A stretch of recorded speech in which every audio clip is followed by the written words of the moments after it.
بسم اللہ الرحمن الرحیم۔ السلام علیکم ورحمۃ اللہ۔ ایک دانا آدمی کی گاڑی گاؤں کے قریب خراب ہو گئی۔ اس نے سوچا کہ گاؤں سے کسی کی مدد لیتا ہوں۔ وہ جیسے ہی گاؤں میں داخل ہوا تو اس نے دیکھا ایک بوڑھا شخص چارپائی پر بیٹھا ہے اور اس کے قریب مرغیاں دانا چگ رہی ہیں۔ ان مرغیوں میں ایک باز کا بچہ بھی ہے جو مرغیوں کی طرح دانے چگ رہا ہے۔ وہ حیران ہوا اور اپنی گاڑی کو بھول کر اس بوڑھے شخص سے کہنے لگا کہ یہ کیسے خلاف قدرت ممکن ہوا کہ ایک باز کا بچہ زمین پر مرغیوں کے ساتھ دانے چگ رہا ہے۔ تو اس بوڑھے شخص نے کہا، دراصل یہ باز کا بچہ صرف ایک دن کا تھا جب یہ پہاڑ پر مجھے گرا ہوا ملا۔ میں اسے اٹھا لایا، یہ زخمی تھا، میں نے اس کو مرہم پٹی کر کے اس کو مرغی کے بچوں کے ساتھ رکھ دیا۔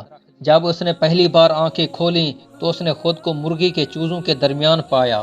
یہ خود کو مرغی کا چوزا سمجھنے لگا اور دوسری چوزوں کے ساتھ ساتھ اس نے بھی دانا چگنا سیکھ لیا۔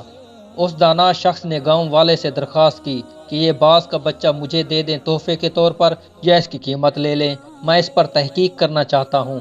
اس گاؤں والے نے باز کا بچہ اس دانا شخص کو تحفے کے طور پر دے دیا۔ یہ اپنی گاڑی ٹھیک کروا کر اپنے گھر آ گیا۔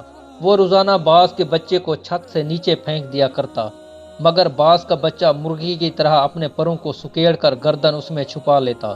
وہ روزانہ بلا ناغہ باز کے بچے کو اپنے سامنے ٹیبل پر بٹھاتا تھا اور اس سے کہتا تھا کہ تو باز کا بچہ ہے، مرغی کا نہیں، اپنی پہچان کر۔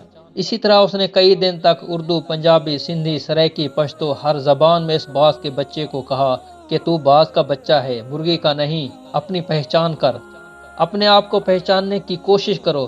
آخر کار وہ دانا شخص ایک دن باز کے بچے کو لے کر ایک بلند ترین پہاڑ پر چلا گیا اور اسے کہنے لگا کہ خود کو پہچاننے کی کوشش کرو، تم باز کے بچے ہو۔ اور اس شخص نے یہ کہہ کر باز کے بچے کو پہاڑ کی بلندی سے نیچے پھینک دیا۔ باز کا بچہ ڈر گیا اور اس نے مرغی کی طرح اپنی گردن کو جھکا کر پروں کو سکیڑ لیا اور آنکھیں بند کر لیں۔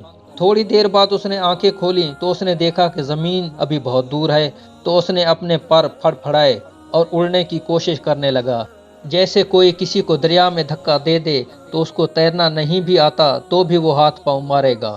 تھوڑی ہی دیر میں وہ اپنے آپ کو بیلنس کرنے لگا، کیونکہ باز میں اڑنے کی صلاحیت خدا نے رکھی ہوتی ہے۔ تھوڑی ہی دیر میں وہ اونچا اڑنے لگا اور خوشی سے چیخنے لگا اور اوپر جانے لگا۔ کچھ ہی دیر میں وہ اس دانا شخص سے بھی اوپر نکل گیا اور نیچے نگاہیں کر کے اس کا احسان مند ہونے لگا۔ تو دانا شخص نے کہا، اے باز، میں نے تجھے تیری شناخت دی ہے، اپنے پاس سے کچھ نہیں دیا۔ یہ کمال صلاحیتیں تیرے اندر موجود تھی مگر تم بے خبر تھا۔ ہماری ایک خاص شناخت ہے، ہم ایک خاص امت کے ارکان ہیں۔ کامیابی کی شرط یہ ہے کہ ہم خود کو پہچاننے کی کوشش کریں تاکہ ہم ایک بہترین امت اور بہترین قوم بن کر اس ملک کی تعمیر و ترقی میں اپنا کردار ادا کریں۔